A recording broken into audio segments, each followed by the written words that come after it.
The Great Migration. It rained like hell the day I left there, recalled Milt Hinton of his departure from Mississippi in 1918.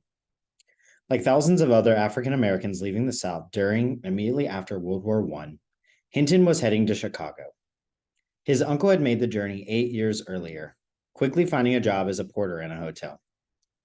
Uncle Bob sent money back to Mississippi, envelopes with $10 bills wrapped in newspaper.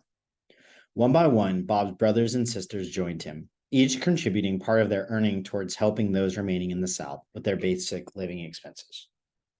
What was left over was put aside for a northbound ticket for the next migrant. Other northern cities attracted newcomers as well. This is not an entirely new phenomenon. Black Southerners had been moving north ever since the northern states prohibited slavery during the years following the American Revolution. But the numbers were small then, and remained so even after emancipation. Life in the South became even more constricted in the 1890s, as Southern white businessmen and landlords became increasingly worried about the possibility of political alliances between white and Black farmers. In state after state, legislatures and constitutional conventions made it virtually impossible for African Americans to vote. Political elimination was accompanied by legislation designed to remind Black Southerners of their place as second-class citizens. Between 1890 and 1910, every state south of the Mason-Dixon line, from the Atlantic coast to Texas and Oklahoma, established a Jim Crow system of race relations. Law required railroad stations to provide one waiting room for whites, one for Blacks, or Blacks would wait outside. Trains were to have separate cars. On streetcars, whites were seated from the front, Blacks from the rear. In 1916, a combination of circumstances occasioned by World War I opened a new set of possibilities, a new future for African Americans. Nations at war in Europe wanted to buy American industrial products.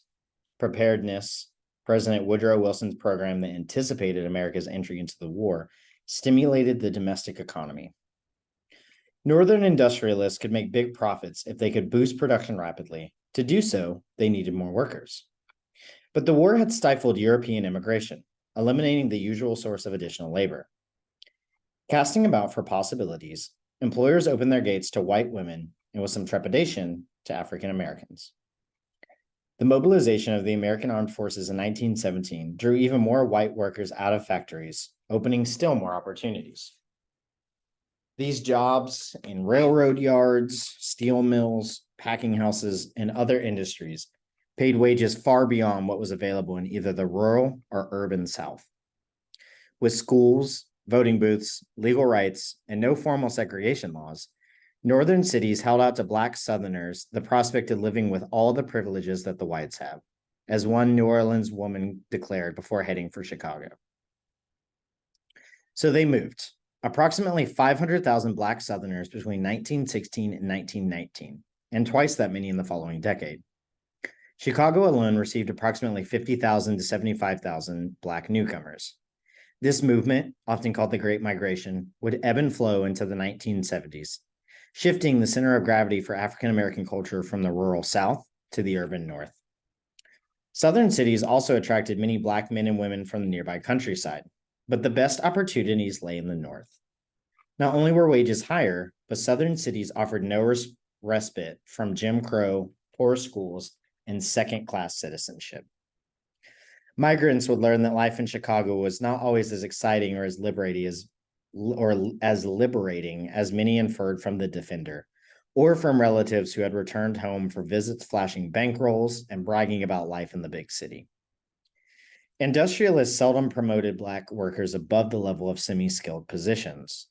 Schools in Black neighborhoods were becoming overcrowded as the Board of Education redrew district lines to keep white and Black children as segregated as possible. This process was possible because Blacks' residential choices were limited to slowly expanding Black Belt on the city's south side, a smaller ghetto on the west side, and scattered enclaves elsewhere in the city. Beaches and parks were marked as racial turf.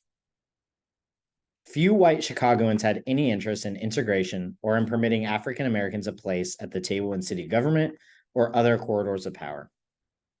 And in 1919, a race riot sparked by an incident at a beach and escalated by white gangs known as athletic clubs left 38 people dead and more than 500 injured. In the week after the riot, approximately 200 African Americans left Chicago. Still, others arrived from the South. Perhaps Chicago could not fulfill the hopes of migrants who had written "Bound for the Promised Land" on the sides of railroad cars, but most newcomers compared their lives with what they had left behind, rather than with hopes, dreams, or with the world of white Chicagoans. For most Black Chicagoans, work took place in a world dominated by whites. Life took place at home. On Chicago's South Side were called Mahalia Jackson, who arrived in the 1920s. A Black worker could lay down his burden of being a colored person in the white man's world and lead his own life. Migration ebbed and flowed for 6 decades, accelerating rapidly in the 1940s and 1950s. The expansion of industry during World War II again provided the stimulus. This time, however, the invention of the mechanical cotton picker toward the end of the 1940s provided a push from the South that outlasted the expansion of Chicago's job market. By the 1960s, Chicago's packing houses had closed and its steel mills were beginning to decline. What had once been envisioned as a promised land for anyone willing to work hard now offered opportunities mainly to educated men and women. The Great Migration established the foundation of Chicago's African American industrial working class. Despite the tensions between newcomers and old settlers related to differences in age, region of origin, and class, the Great Migration established the foundation for Black political power, business enterprise, and union activism.